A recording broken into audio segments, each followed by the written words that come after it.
Listen, I have no interest in your personal belongings. If they can actually listen to you, I hope you'll pass my words to your pets. It is stay away from me. I am a loner. A freak. But that doesn't mean I can tolerate bullying for no reason without fighting back. Leia angrily shook off my hand. You better not act like a hypocritical bitch. If I find out you are getting close to the twins again, I'll cut off your pinky fingers. After saying that, Leia's shoulder bumped into me again, hitting my previously injured elbow against the lockers. I cried out in pain. That bitch. Leia flashed a victorious smile and walked away with her claws. The onlooking students felt sorry for my fate. But I knew they were glad to see me being bullied. I swore I would stay away from the twins. Ella, we can't stay away from the twins, Eva popped out. Why? I frowned. They'd brought me enough disasters. Although being close to them wasn't unpleasant. In fact, their body heat felt like winter sunshine, wrapping around me so comfortable. Right. You can feel the attraction they bring us. Eva sensed my thoughts. I had to admit Eva was right. The twins' appeal to me was undeniable. They were popular at school, football stars, almost ruling the school. The complete opposite of me.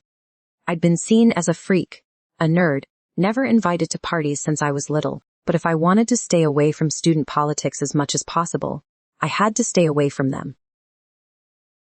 Plus, they were Leia's possessions, and they seemed very close to Leia. That meant their character was as bad as Leia's, a jerk, and it wasn't just me who thought so. The boss of the restaurant I worked at had also warned me to stay away from the twins, as they were playboys who would sleep with any girl. I guess the only reason they seemed to want me was because I was new. And I acted like I didn't want them. Their competitive nature was provoked. But I refused to become a piece of sauce on their pea plate. I just wanted to get through my last year quietly. I would move back to Seattle after graduation. Leaving this place? Hell no, we're not going anywhere now. We're staying right here. Ava yelled in my head, and I put my head down at her sudden outburst. Why? Why do you always act like we can't be away from them? I asked with a puzzled look on my face. We're not abandoning those hunks, she growled, and then she chose to disappear. When I finished school that day, I went to the diner to start work and the owner looked at me strangely as I walked closer to him. He nodded his head behind me, so I turned around, and the twins had followed me into the diner, with their little lapdog Leia. The owner looked at me sympathetically, because he knew that I had been wanting to separate myself from the twins. But that just wasn't happening. I was hoping again that they would ignore me. But I knew that it was all in vain. I took another deep breath to try and calm myself, and hopefully keep my anxiety under control while they were here. I was hoping they wouldn't be here for too long. Hey Ella, why don't you take that section and I'll take this section over here with the twins? Alice, another waitress, said to me. Thank you so much, I said as I grabbed the order book and pen. Don't mention it, she said, so I walked over to a middle-aged looking man who had his back to me. But when I got up beside him, my stomach almost dropped when I saw him. He wasn't a stranger. In fact, I knew him a little too well. He's a friend of Jack's and just as disgusting. Hi, Tony, I greeted, trying to seem neutral. Ella? What a pleasant surprise. He smirked at me. What can I get you? I asked. Well, that really depends on what this diner has to offer. He smirked and winked at me. I had to try and hold in my emotions and stop from shuddering at the thought of his implication. Ava was starting to get really uncomfortable and fidgeting around in my head as well. Come on, what do you say? How about we go back to my place and I can see why Jack is so interested in you? He continued as he grabbed my ass. Out of pure disgust, I slapped him across the face and pushed his hand off of me when he started going really red in the face from anger. He stood up to look at me and pointed his finger in my face. You dirty little tramp. How dare you slap me like that? I ought to teach you a lesson for that. You little slut, he began yelling, before I even really had a time to react. The twins were already between myself and Tony, and they had him pinned to the table where he had been sitting with some sort of speed that I had never seen before. There was one on either side of him, holding his arms back while pushing him forward on the table. You better watch who you talk to like that. We wouldn't want to find you face down in the river now, would we? Tristan threatened through gritted teeth. I could tell that he was really trying to control his temper here. They released him, and as he stood up, he tried to straighten his dirty clothes, and he looked at the twins while they were staring him down. He just smirked at them before he spat at me. And the twins went to make another move towards him before he started moving towards the door. You just wait until your stepfather hears about this. Jack is going to hear just what a pathetic stepdaughter he really has. Tony yelled as he left the diner. I was scared. I knew that he was going to run straight to Jack to tell him everything. The twins were going to go after him again, but I pulled on their arms and stopped them from going. Little one, are you okay? Nathan asked. I nodded that I was fine. Do you need help? Nathan rubbed my arm asking. But as soon as he rubbed my arm, I started feeling cold. So I moved away from him. Hey, little one, we saved you, and you are just walking away. Tristan immediately pulled me back, a warning flashing in his eyes. Is this how you show courtesy in Seattle? Tristan continued dissatisfied. I stared at them. Their features were flawless, but like others, they looked down on me as a freak. A man who didn't put me on an equal footing with them. How could he have pure affection for me? I started to think the boss was right. They were just trying to get close to me, paying so much attention because they wanted to treat me like a prostitute. Just like the other girls in town, I immediately shook off their hands. I didn't ask you to do that. I felt their hands slip off mine, and I don't know if it was my illusion, but I felt their pain in their eyes. Their pain even affected me. My heart felt weighed down by a heavy stone, and I had a hard time breathing. Ella, you did the right thing. You just didn't want to get into too much trouble. You were destined to be alone. Your father abandoned you. Your mother didn't want you. How could you expect two strange men to be your salvation? Never. Before my tears fell, I immediately slipped into the bathroom. Hey, Ella, are you? The boss and Alice tried to help me, but I waved my hand, and they immediately respected my wish to not disturb me. I turned on the faucet, constantly splashing cold water on my cheeks. Ella, pull yourself together. In one more year, you can truly live alone, in front of the mirror. After making sure my tears wouldn't fall again, I walked out of the bathroom. For the remainder of my shift, I only served people entering my area. Not even looking at the twin brothers. And of course, they didn't look at me either. I got my paycheck that night as I finished work, and I had to walk the whole way home again. In the dark, without any streetlights, because hardly anyone came out to where we were, and we were in the middle of nowhere. Which is saying something for this little town. I walked up the rickety steps of the house, and I opened the front door just as a beer bottle flew at me and hit me in the head. I stumbled back a bit, and I put my hand over my forehead. Feeling the blood oozing through my fingers, Marilyn was standing there. Obviously being the one who threw the bottle with Jack standing beside her smiling, as I leaned against the wall next to the door. That pathetic excuse for a man had already run to Jack and Marilyn, and told them what happened at the diner. I knew that he would, but I didn't know it would be so fast. But it was already done, and now I was looking into the all-too-familiar anger on my mother's face. The one that told me I was in for it and she wasn't taking any prisoners. What the fuck is wrong with you? Are you really that much of a weirdo that you need to attack Jack's friend like that? She yelled. No wonder everyone else thinks I am a weirdo. If my own mother thinks that about me, then I don't have much hope for the rest of them thinking much higher of me. Is that what he told you? I asked, starting to feel a little faint. You are so fucking weird. It's no wonder you don't get any respect from anyone. Why no one likes you around here? You don't deserve it, Marilyn yelled. I pulled my hand down and saw that it was completely covered in blood. It needed to be bandaged. Pretty soon. Jack walked over to me with his fake smile, like he was trying to be nice to me. Trying to be the hero and drive a deeper wedge between me and Marilyn because he knew that she hated it. Do you need some help? He asked sweetly, but my eyes just glared angrily at him. I hated him so much. This is what he wanted. I looked back at Marilyn, and her face was going red. His plan was working. I had to admit, he was good at playing it. And this would give Jack more opportunities to be alone with me. She worked nights as it was. He didn't need to give Marilyn an excuse to hate me. He was always alone with me in this house. Are you just going to stand there? You aren't going to say anything, Marilyn yelled at me. What's the point? She's not going to believe you, Ava said. I know, I said. Would you say something? What the fuck is wrong with you, you idiot? Marilyn yelled, getting closer to me. But I just pressed myself further against the wall trying to get away from her. Marilyn, calm down. I'm sure it's not as bad as it seems. Tony has a way of overreacting. Jack said, You're defending her. She attacked your friend, Marilyn yelled. I know. And I'm pissed that she hit him. But this isn't going to solve anything, Jack said, turning to smile at me while he was trying to calm Marilyn down. I was still glaring at him, though. I wasn't saying anything to either of them because neither of them could be reasoned with right now. They are both out of their minds, but I didn't say anything else because Marilyn had that murderous look in her eye right now.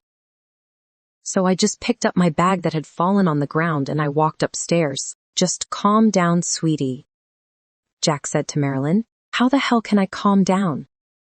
Look at what I've been putting up with for 17 years, Marilyn yelled back. I know. But she's a teenager. What do you expect from her? Jack asked. I heard things being thrown around in the kitchen. While Marilyn was having her little tantrum, I tried to block out most of it. It wasn't the first time she spoke about me like this. I knew that she hated me. She has never given me a reason, but when she was drunk once, she did say something about my father. So I've always assumed that's why she hated me. Because my father left her while she was pregnant with him. He's the one that she should hate. I didn't ask to be born into this, and I didn't tell him to disappear on her. Apparently that's exactly how it happened. He just disappeared. He never said goodbye to her or anything. Just left. And she blames me for that. I finally heard the front door downstairs slam shut, so I knew that Marilyn had gone to work. I grabbed some clothes and I went to the bathroom and I locked the door. I took off my blood-stained clothes and I examined my cut in the mirror. The bleeding had slowed down a lot, but I knew that there was going to be a scar there. Not the first one I've gotten from her. Probably won't be the last either. I just wish that she hadn't gone for the face. I grabbed a rag and I held it up against my head until I was sure the bleeding was under control. I got in the shower to start washing the wound and getting the blood out of my hair. It wasn't long before I heard the creaks coming from the stairs, which always told me that Jack was coming upstairs. I quickly got out of the shower and I wrapped a towel around myself. I checked that I locked the door from the inside, but I heard his heavy footsteps walking towards the bathroom, and his shadow stopped right outside the bathroom door. I backed away from the door until I was leaning against the wall. I turned to look out the window of the bathroom, but that was pointless. There was no way I could get down from here, and no one could hear me screaming from here either. My heart started beating so fast that I thought it was going to explode out of my chest. I started sweating, and my hands were shaking as I slid down the wall until my knees were under my chin, as I was hoping that Jack couldn't get past that lock. I could hear him breathing really heavily on the other side of the door. He touched the door handle, but found that it was locked. I heard him chuckle, like it was a game or something. Like I was enjoying this. I knew that he was. Ella, open the door, Jack said, trying to sound nice and sweet. But I just sat there not moving, trying not to even breathe heavily. But that was almost impossible. Ella, I said, open the fucking door, Jack demanded, a lot louder this time, hitting the door which made the worst cracking sound like he was going to break the door in half. When I got to school the next morning, I wasn't really surprised to see Leia and her friends standing not far from my locker. I tried my best to ignore them, but that never goes over very well, and now they had new ammunition against me as well. Oh my God. What the hell did you do? Hack your own hair off? Leia asked, walking over to me and flicking my short messy hair. But I just shrugged her away from me while I got my books out of my locker. Oh, I don't think she wants to play anymore, Ingrid said, leaning on the locker on the other side of me. Why can't you just leave me alone? I asked. Where's the fun in that? Leia asked. I think she loves the attention. Look at the way she's pawing all over the twins, Izzy said. But I just side-eyed them when they said that. If they actually believe that I'm the one pursuing them, then they are completely blind. They've seen me literally push them away. Well, maybe she needs to be taught a lesson, Leia said. It looks like someone already taught her a lesson, Ingrid said, pushing on the cut on my forehead. But I just moved my head away from her so she couldn't touch the wound again. Surprisingly, though, it didn't hurt me as much as I thought it would. I've been hurt by Marilyn plenty of times where it's left scars, and they usually hurt for ages. But not this time. Hey, why don't you go and pick on someone your own size? A girl yelled, walking over to us. I turned to see a skinny, beautiful-looking girl with brown hair and brown eyes approaching us. I'd seen her in a few of my classes. She's never been one to pick on me, though. She always stayed out of it. This has nothing to do with you, Wendy, Leia said. I don't care. Leave her the hell alone, Wendy said, getting between myself and Leia. I turned around to look at Wendy, to see if she was actually serious right now. But she was. She was staring Leia in the eye, telling her to leave. No one ever sticks up for me like this. Who was this girl? Whatever. But make sure that she gets the hint and stays away from the twins, Leia said. Don't you forget that the twins are the only reason you're still here? Wendy said. What does that mean? How could the twins be the only reason why they are here?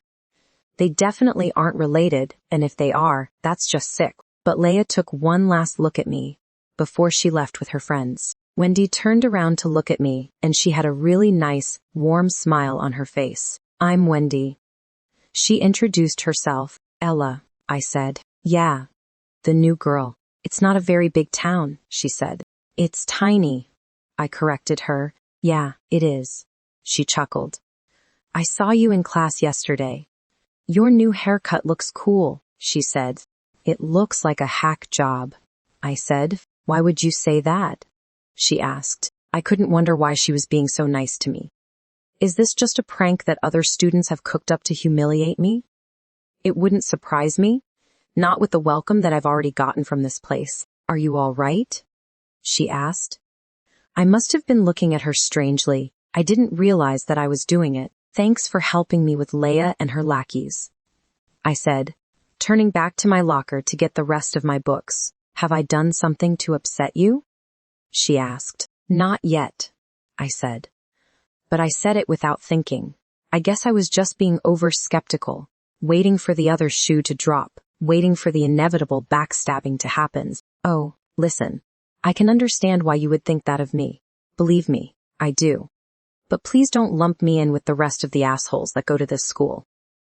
I'm really not like them. I like you, she said. You don't know me, I said, closing my locker and turning back around to look at her. Well, I know that I don't hate you. I would like to get to know you. Is that all right? She asked. I hesitated for a moment, wondering if it was a good idea or not.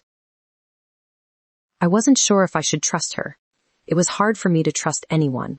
But I guess if I was going to get anywhere around here, I had to start. So I nodded my head, and her smile widened even more. Wendy and I had the first class together that morning.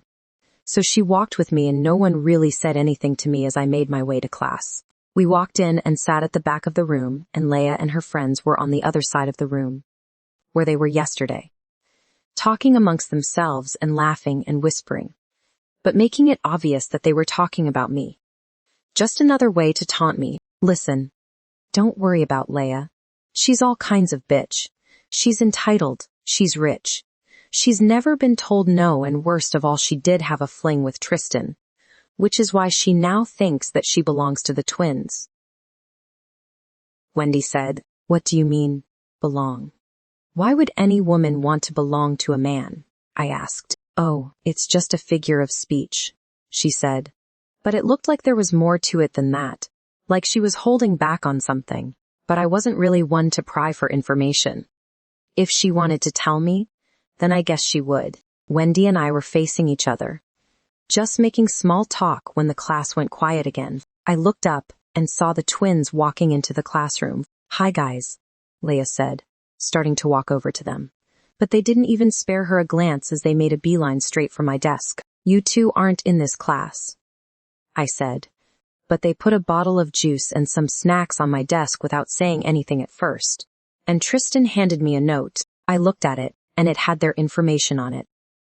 Both of their phone numbers and their address. "How about we get your number as well? It might save some time." Nathan winked at me. "I don't think so," I said, softly, but Tristan hit him on the shoulder, and he stood up from leaning on my desk. "Come and see us after school," Tristan said. And with that, they turned around and left. I looked at the juice and snacks that the twins had given me, and I only just realized that I hadn't actually eaten in a couple of days. But I put those things in my bag, and I looked over at Wendy, who was sitting there with her mouth open. She started moving it like a fish out of water. But no words were coming out. "Are you all right?" I asked. "Yeah.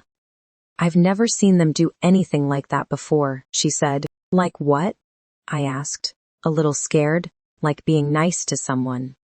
Actually nice to someone instead of just whoring around," she said. "How well do you know them?" I asked, and she looked at me with a confused look on her face. Then I could see that she was trying to add it up in her head. "Honestly, I can't remember when we actually met, but we've known each other for years. We were friends way back when we were kids, but sort of drifted apart as we got older," she explained. "And you've never seen them do this?" I asked. "Never," she said, very profoundly. "So, what the hell was all that? I know that you're poor and everything, but I never actually thought the twins would consider you a charity case," Leia said, walking towards my desk. "Maybe that's the only way they can think of getting into her pants," Carson said. "You know what? I never thought of it like that. Of course that's why they would be buying her food," Leia said, smacking her own head because she didn't think of it herself. But I just kept my head down and I didn't engage with them at all. I wasn't going to give them a reason to keep teasing me. I wasn't good in confrontations. I didn't like them. I started feeling really panicky. I could feel my hands start to shake and I was sweating a little bit. Everyone in the class was watching us and it was humiliating. I don't know why the hell she can't just leave me alone. I never asked them to do any of this for me. Wendy finally stood up and pushed her desk off to the side of the room, causing me to jump as she did it. It scared me. She did it so fast and with a lot of strength that I wasn't expecting it. "You said what you needed to say, now fuck off," Wendy demanded, getting right in their faces. I was surprised that she was so demanding. But what surprised me even more was that they listened. Even Carson. He looked back at me once, but he walked back over to his desk with Leia, and they sat now, not even whispering about me anymore. Wendy pulled her desk back over and put it in place next to me just as the teacher came into the room. I was still staring at her in shock and a little bit of fear. "Sorry about that. Sometimes they really need to know who's boss and who won't take their shit," Wendy said, smiling that warm smile at me again. I smiled back, but it was not a normal smile. It was a very nervous smile where I wasn't sure if she was going to lose her temper again or not. I couldn't concentrate all the way through class that day. I would steal glances at Wendy and then at Carson and Leia. I would also think about the twins occasionally, and something didn't seem right to me. Something wasn't sitting right. It was like they all were in on some little secret that I didn't know about. Their behavior, their mannerisms, everything. It was so different to what I was used to, and some of the things that Wendy had said today, belonging to the twins, Carson and Leia needing to know their place. And them two also just bowing down and doing what Wendy said when she yelled at them.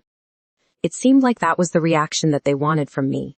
But when Wendy did it, they backed off completely. Not another word was said, and they weren't even whispering about me anymore during class. Wendy followed my directions to my house, but I asked her to drop me off at the end of the driveway. She refused because of the bags that I had to carry inside. She said that they were too heavy for me, so she started driving down the driveway, and I was getting even more nervous as we approached the house. I kept my head down as the lights from the house started to appear in sight, and I saw Wendy looking out the front window at the house that I was living in. "It's not much," I said, but it is home.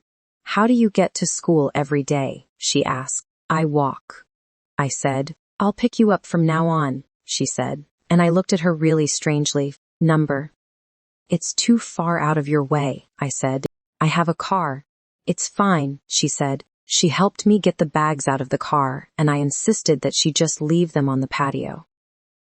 I didn't want her to come inside in case Jack was awake. I definitely didn't want her to meet that prick. But I was surprised when she hugged me before she walked back down to her car, and she left. I opened the door, and I went inside quietly.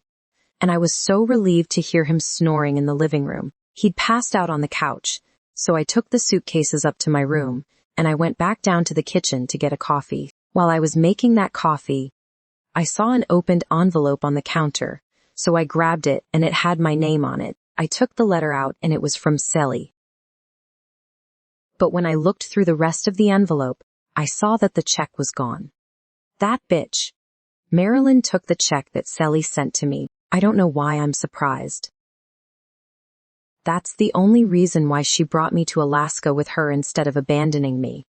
So she could keep getting these checks. I went back upstairs, and I had a shower, and I looked through the new clothes and I pulled out some very warm-looking pajamas that felt so soft. It was like nothing I had ever owned before. The next morning when I got out of bed, I walked over to the bags that were against the wall in my room, and I started going through them. I picked the clothes that I wanted to wear for the day, and I pushed the bags under my bed, hoping that they would be left alone today, but who the hell knows what happens in this house? When I'm not here, I got dressed into a light blue sweater, dark jeans, black jacket, and black boots. I looked in the mirror and I knew that I was looking at myself, but it definitely didn't look like me. It was like I was looking at a stranger who stole my face or something. It was so surreal. I heard Marilyn come home from work, and she was messing around in the kitchen before I heard Jack stumble off the couch.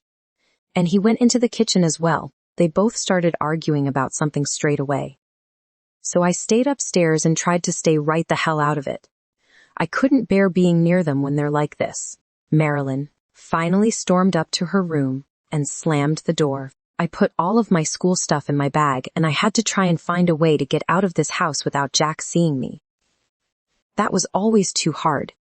It's like he always knew where I was and what I was doing, but I stayed in my room for as long as I could before I finally grabbed my bag and I headed downstairs. I tried to go straight for the front door, but Jack grabbed my arm as I walked past the kitchen doorway. "Don't you look nice today?" he said, looking me up and down. That same sick look in his eye. "I really have to go," I said. "Not before you give me a hug," he said. I looked at his stained clothes and I could smell him from a mile away. I don't think he's showered in days and I really didn't want to touch him. But he pulled me to him and hugged me, and he didn't waste any time moving his hands down to grab my ass. I managed to push him off of me, and I grabbed the doorknob, and I rushed out of the house and closed the door behind me. I walked down the stairs, and Wendy wasn't here yet, so I walked to the end of the driveway. It was a twisting dirt road. So once I got around the first bend, Jack wouldn't be able to see me through the trees, and I finally let out a sigh of relief. When I got to the end of the driveway, Wendy was just pulling up, so I got in the car. When we got to school, there were a lot of people staring at me, which made me really nervous. Wendy could tell that I was nervous and scared. So she walked around to my side of the car and made sure that she stayed beside me at all times. "Don't pay attention to any of those assholes."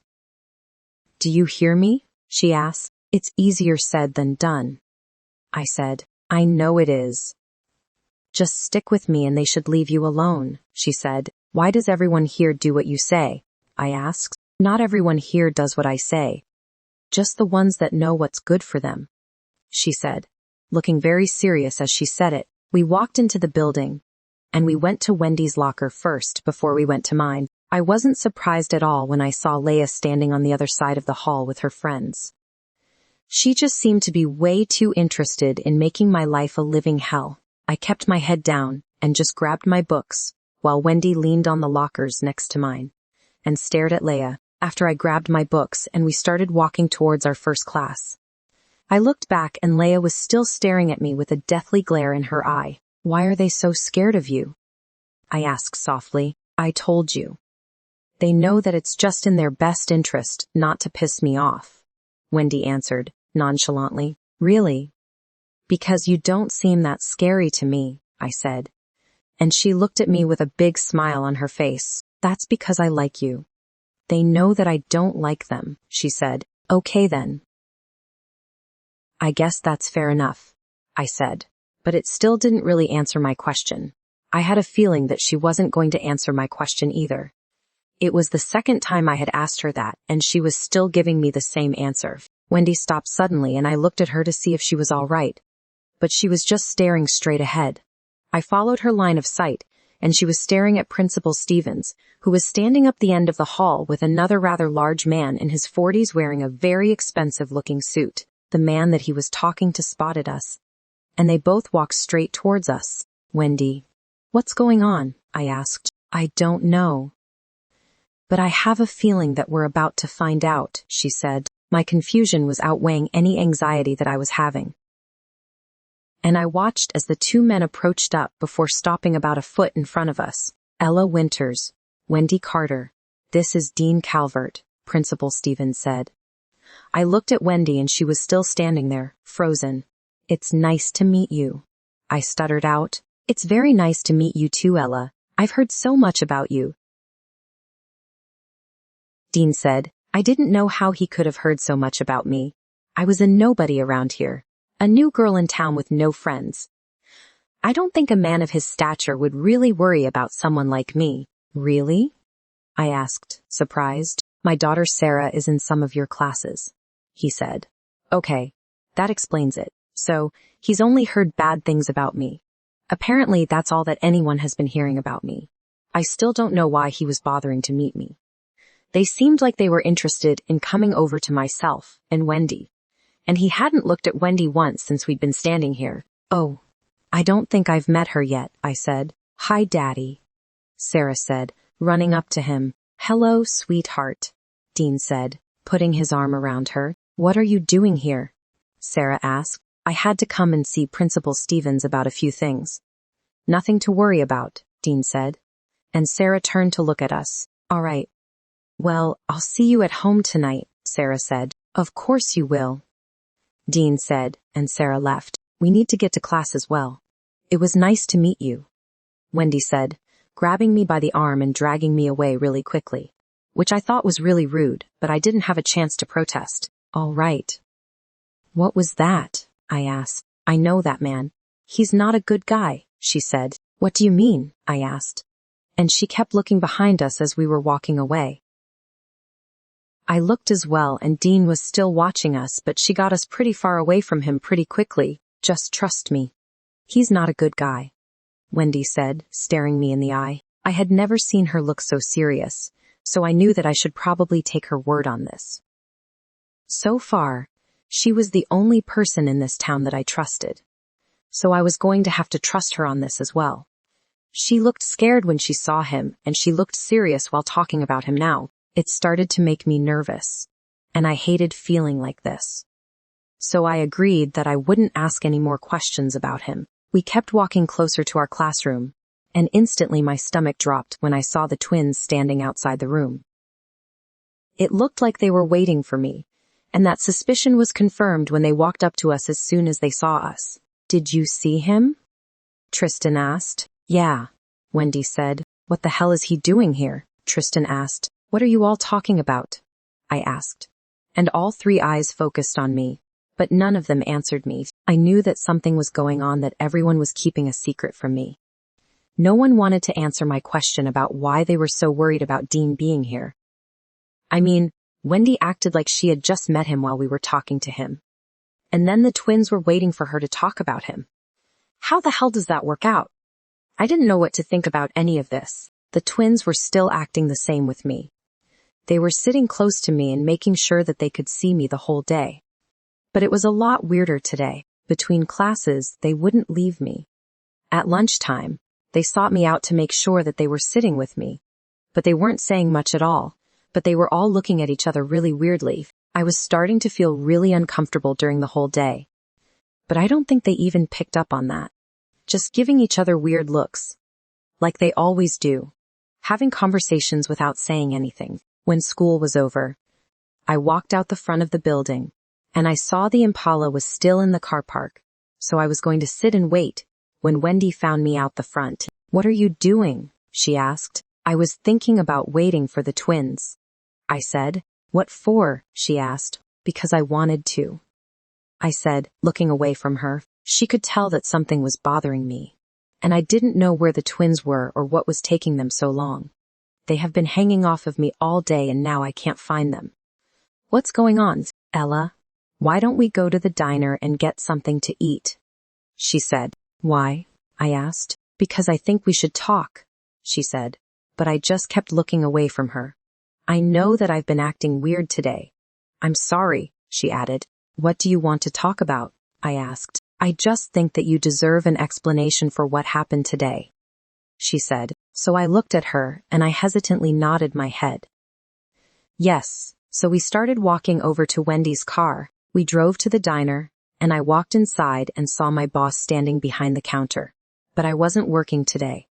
But I walked behind the counter, and I made 2 coffees for myself and Wendy. We sat at the table at the back of the diner, and Wendy was looking at me strangely. She reached over and rubbed her finger along my jawline, rubbing off some concealer. "I saw the cut on your head.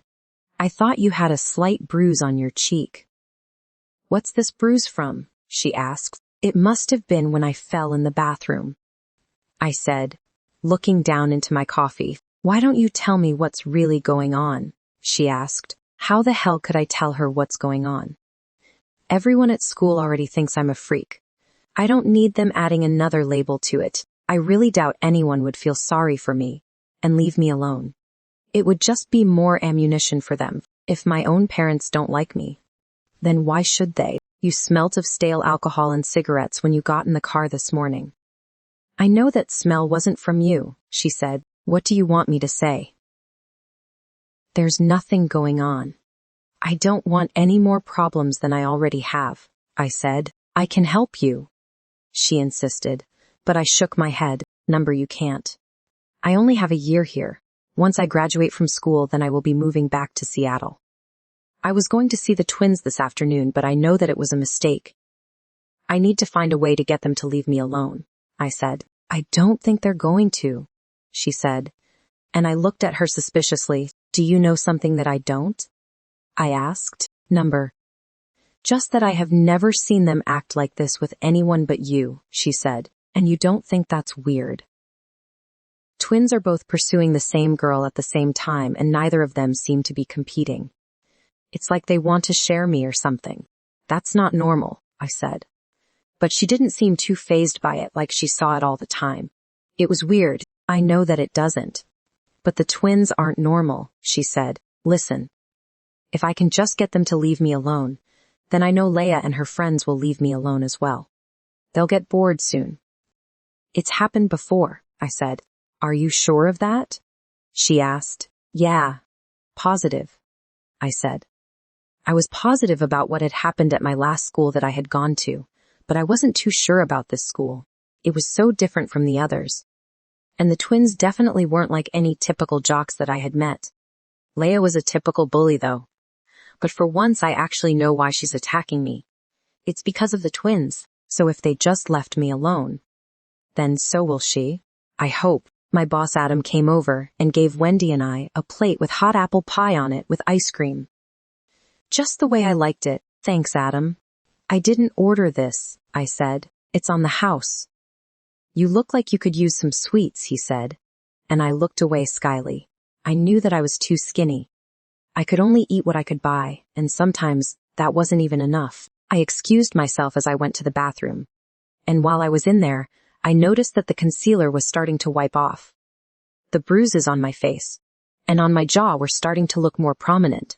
So I put some more concealer on it and rubbed it in to make sure that they weren't noticeable anymore. And I did the same with the cut above my head. I had to make sure that they weren't noticeable. When I went back to the table, the desserts had arrived and I sat down and started eating it. "Are you all right?" Wendy asked. "Yeah.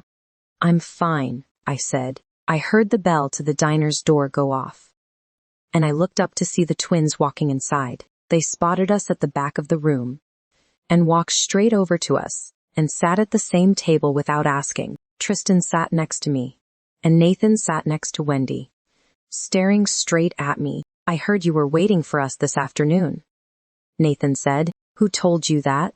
I asked. I have friends, he said. It doesn't matter.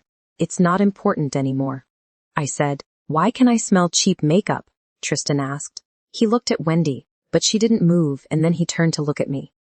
You're beautiful without makeup, Tristan said, wiping the makeup off of my cheek, revealing the extremely large red bruise on my face. Holy shit, Wendy gasped. I didn't know it was that bad, she said. I got all flustered, and I tried to stop them from looking at it, but that was impossible. I tried to put my hand over it, but Tristan pulled my hand away and he wouldn't let me. What the hell happened to you? Nathan asked, looking really serious. Tristan was staring at me, and I could have sworn that I saw his eyes changing color as he wasn't blinking. And he looked like he wanted to kill someone. I hit Tristan's hand away from my face, and I could feel my face heating up to a crimson color. I was having trouble breathing for a minute before I started taking a couple of deep breaths. And I tried to center myself before I had a panic attack. Why the hell can't you two just leave me the fuck alone?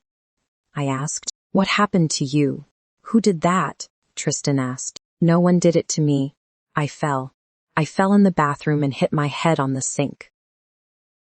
All right, I yelled, getting the attention of the other people in the diner. We can help you, Nathan said, standing up. He tried to walk around to my side of the table, but I stood up as well.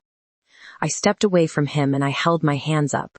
I didn't want him anywhere near me right now. You two have no right to come into my life and turn it to shit. That's all you've done since I met you. I get crap from your little girlfriend at school, and all her friends. They never leave me alone unless Wendy is with me. You two have made my life here so much worse than it had to be, and all you had to do was leave me the hell alone. That's all I wanted. You are making me sick with this bullshit game that you're playing with me. Just leave me alone.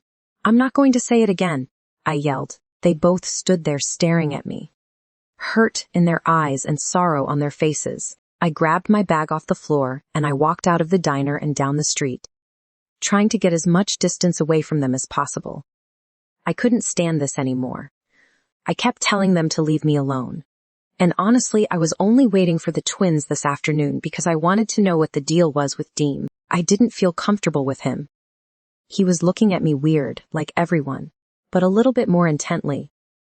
And he seemed more interested in meeting me than Wendy. There were so many kids in the hall, but the principal brought him straight to us. That's what I wanted to find out, but now I guess I never would.